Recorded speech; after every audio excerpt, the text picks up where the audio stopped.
Well, to talk about today's 3-hour-long caucus meeting, we're now joined by Mia Rabson, Deputy Ottawa Bureau Chief for the Canadian Press, and Julie Van Dusen, veteran Ottawa journalist and frequent contributor to CPAC. Hello to both of you. Hi there. Hi. Hi. So listen, Julie, I'll get you to start us off here because I want to get your sense of it because the Prime Minister survives today, but obviously this is not over.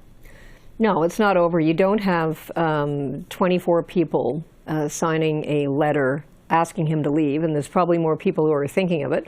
And just because they get to vent in a caucus, how does that make them go away? What did they get? What assurances are they going to get to address whatever their concerns are, which are basically about his leadership? And it wasn't clear after that caucus what he told them in terms of anything definitive about his leadership.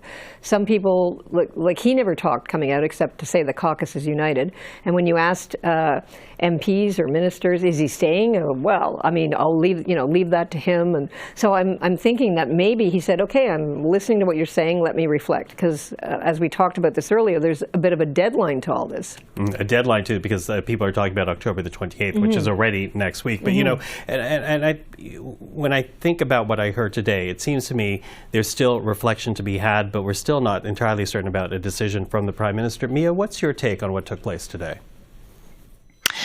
So the Prime Minister is said to be reflecting on what was said at the meeting. It was really interesting to hear not just him, but MPs coming out. They all sort of said, we are united in the fight against Pierre Poilievre and the Conservatives. They did not say, we are united behind the Prime Minister. There certainly were some who said they supported him, but the line coming out of that caucus was not, we are united behind Justin Trudeau. It was, we are united to fight Pierre Poilievre. And that's not the same thing. And there are many Liberals who think the unity to fight Pierre Poilievre is actually without Justin Trudeau as the leader. So there is still definitely a lot of questions to be answered, and how he can continue to have the confidence of his caucus if that many MPs are questioning his leadership. Now, not a lot of people are talking about what happened inside that caucus room, obviously. Not yet. It'll come out. Well, and little bits have been coming up. There's been a reference in one article about how emotional the Prime Minister got, how difficult it was for the Prime Minister to hear the level of criticism that was being leveled against him behind closed doors. But one comment that did stick out for me had to do with Nathaniel Erskine-Smith, the Toronto area MP, Beaches East York. And he talked about how the Prime Minister needs to reflect now, needs to listen to what was said in that room, except that when you look at Justin Trudeau, as the longer he's been in office, consultation and listening to a wide circle has not proven to be his strong suit. No, and that's the surprising thing, because he seems like an affable person. He seems friendly, but the job of being Prime Minister is a lonely job.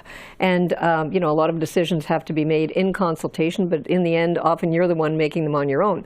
But in Mark Garneau's book, he even said it, here I am, Foreign Affairs Minister, and I was expecting to at least have some kind of rapport with him, some kind of going to talk to him about this and that. And I guess he's just not that kind of person, because some people actually say he's a bit of an introvert. And so, his social being as a politician could be a lot different than how he operates. But it's interesting for them to come out and talk about how united they are. I'm not believing it for a second. And if all that took was people to vent to be united, like, why didn't he do that before? I mean, give me a break. Not buying it.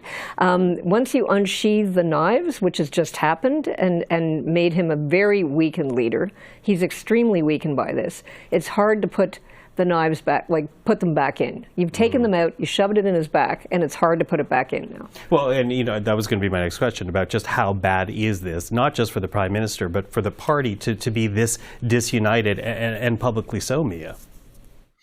Well, it certainly doesn't help. I mean, this is a party and many MPs who are looking ahead to the next election and thinking not only are many of them going to lose, but if the polling numbers right now were to stay the same on an election day, this party would be decimated in the next election. They have the memories of 2015 when they went from third to first place. There are many MPs who are looking at possibly going from first place back down to third place. And it's not a position that the Liberal Party wants to be in. It's not a position that the Prime Minister wants to be in. And nothing that came out of that meeting today suggests how they solve that with him still at the helm. Mm-hmm. Julie, you and I, before we began the discussion here on air, we were talking about historically, you talk about putting the knives back in and just how near impossible that is. Well, you've seen this happened I've before. seen this movie so many times, but often the movie has someone in the wings, right? I mean, take as an example, Jean Chrétien had a very tumultuous caucus meeting in Chicoutimi in 2000, and I'm trying to remember, 2001 roughly. There was a petition against him. A lot of names on it. I mean, here he'd won 3 majority governments. The people wanted him to go. So he said, okay, fine, I'm going to go. I'm not going right away. I think this was in 2002. He says, I'll go in 2004. But he had to kind of take the air out of the dissent tires. But in the wings was Paul Martin, right? Mm-hmm. I don't know who's in the wings. Sure, there's lots of names we're hearing out there, but there's no specific heir apparent. But you cannot stab a guy. Like right now, like in caucus, in QP today, Poilievre is all over this, making fun of it, talking about the 24. And I don't know if it's just a coincidence, but you look at the Conservative benches, full. You look down at the Liberals, there were a lot of empty benches. And I didn't count them, I didn't sit there going, but it was probably 24. But I'm just saying, he is just surrounded by enemies, and they're behind him as well. Yeah, well, and to that, I was thinking about the strategy, because the argument they keep saying is that what we need to do is govern, show Canadians how well we can govern, except that here you have the opposition poking a hole at them. How well can you govern when you're watching your own back amongst your caucus? So that makes their primary argument, Mia, very hard to be convincing. It was. And I mean, when the Prime Minister stood up in question period today and said, we are united, and, it's the Conservatives that want to play politics, and they're the ones who want to, well, that is entirely what the Liberals are focused on right now. They're not focused on policy. All anyone's talking about in the Liberal Party right now, both amongst MPs and to MPs, the questions being asked, it's not about policy. It's about what's going to happen to the Prime Minister and his leadership. In fact, they were openly mocking him and laughing at him when he tried to pretend that the caucus was united. And sure, I mean, in the clip you can see they're standing, they're trying to cheer, they're trying to show that level of unity. But nobody's really believing it. Nobody's really buying it because of everything that's gone on. And even people that are right around the Prime Minister, some of his closest advisors or people who sort of know him quite well, they are also now starting to say that he should go. People who even a year ago were in his corner are not willing to say it, are now publicly coming out and saying it's time for him to go. So the pressure is mounting, and it is getting harder and harder to see how the Prime Minister can get out of this totally intact. Well, let's talk about that pressure, though, because, we're obviously focused in on the caucus meeting today and the Liberal caucus, and the letter that was signed, which we have not seen, but was shared in caucus. But add to that now this Code Red petition, right, which is happening outside of caucus, within the Liberal Party, but outside of caucus. Talk to us, Julie, about the pressure that creates for the Prime Minister as he reflects the steps forward. Again, the word is he's going to stay, he's going to lead, but we don't know what's going to happen in the next few days. Well, often the pressure starts from the grassroots, and then caucus picks it up. Like, say, in Jean Chrétien's time, the MPs used to come out and say, well, my constituents want him to go, right? I mean, it was a grassroots thing. They believed the same thing. But right now, you've got grassroots, and you have the caucus. You've got both things squeezing in on him, and people in caucus. Those dissenters in caucus are not going to go away. And, they have options themselves. I mean, when I think back of some dramatic times, I don't know if you remember this, Mia, but say when Stockwell Day, as a leader, the knives were out for him. He wouldn't leave, and he was fumbling around, and he was a bit of a failure as a leader.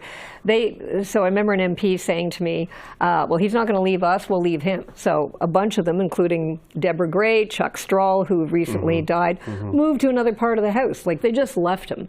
Now, what are these MPs going to do? Are they just going to peter away with their dissent? Are they going to start voting against their own government? Are they going to decide we're not running and say it publicly? They're not just going to be muzzled and go away. That's not going to happen. Yeah, okay. Well, to that, and Mia, I'll get you to start on this one. What will you be watching out for then in the next few days?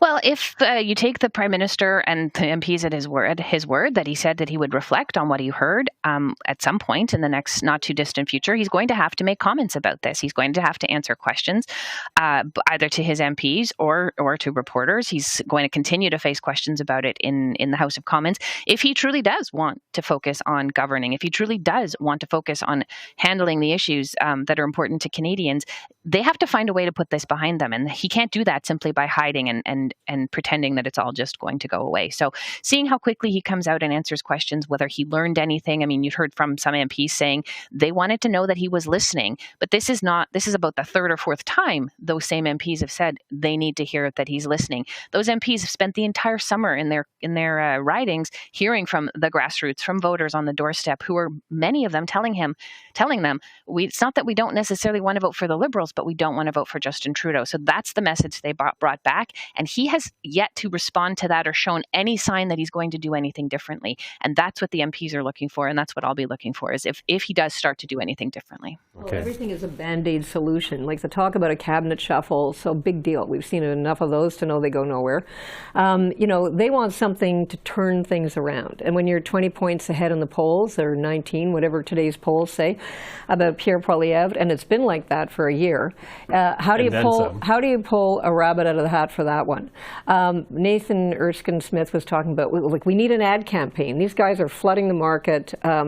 It's going to take more than an ad campaign. Like everything they've been wishing for, the economy turning around, Pierre Poilievre to fall on a banana peel and fall down the stairs or say something stupid, everything they're waiting for has not happened yet. And time is running out.